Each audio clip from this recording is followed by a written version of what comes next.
Notre examen de La jeune fille et la mère est favorable car il renforce le suspense jusqu'à ce qu'un point culminant a coupé le souffle et parce que c'est principalement une belle histoire sur la détermination des femmes et la connexion avec la mère, ponctuée de beaux ou puissants visuels selon la situation. Jessica Watson est une vraie personne qui a relevé le défi de parcourir seule le monde. Elle décrit son voyage dans le livre True Spirit, The Aussie Girl qui a pris le monde, qui a été transformé en film avec le titre anglais True Spirit et le titre français La jeune fille et la mère. Vous devez donc être sûr de voir tout le film afin de voir la vraie Jessica Watson sur son bateau à la fin de La jeune fille et la mère.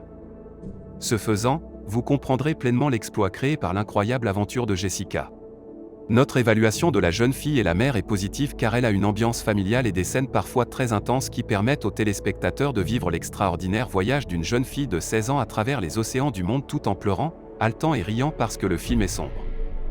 La jeune actrice Tegan Croft fait un travail fantastique en interprétant le capitaine Jessica Watson en lui donnant une personnalité adolescente vraiment tendue, ajoutant au réalisme du film, qui est également évident tout au long des événements météorologiques les plus difficiles.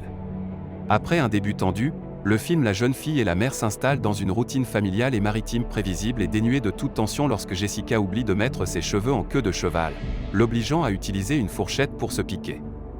Quelques postes plus tard, nous sommes toujours en 2009, quelques petites bourrasques plus tard, et quelques beaux plans de Pink, le bateau de Jessica dans le film, naviguant sur l'océan avec des étoiles dans le ciel et des jonquilles tout autour. Le film La jeune fille et la mère est toujours bon, mais il perd un peu de son charme lorsqu'il souligne son lien familial fort avec ses aigres et son frère. Le film est capable de développer la personnalité de Jessica en raison de l'immobilisation du bateau au milieu de l'océan en raison d'un manque de vent, qui comprend la belle chanson a cappella David Bowie Starman. Lorsqu'une gigantesque tempête souffle sur le bateau de Jessica, l'action du film La jeune fille et la mère prend enfin de l'ampleur. Le 18 octobre 2009, Jessica Watson a commencé un tour du monde en travaillant seule avec un entraîneur maladroit mais gentil sur Terre.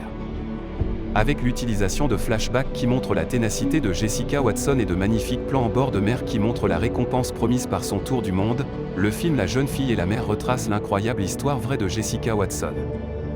L'exploit de Jessica Watson est si énorme qu'il l'a obligée à faire face à des vagues de 20 mètres de haut et a nécessité cette chaos.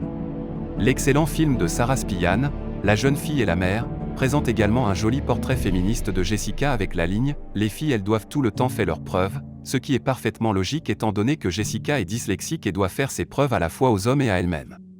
Parce que Jessica Watson est presque une héroïne nationale en Australie, le film La jeune fille et la mère y a été présenté en avant-première avant sa sortie sur Netflix. Le film La jeune fille et la mère est un formidable divertissement familial, et même une légère accalmie dans l'action au milieu de l'histoire n'a pas vraiment d'importance en raison de l'incroyable fin de la fin. Ce film sera adoré par ceux qui aiment la mer et ceux qui en sont amoureux, beaucoup d'adolescents trouveront sans aucun doute cela très inspirant. De plus, un public qui aime l'exaltation de soi et les belles histoires de vie devrait aimer le film La jeune fille et la mère idéal pour un après-midi satisfaisant de télévision familiale.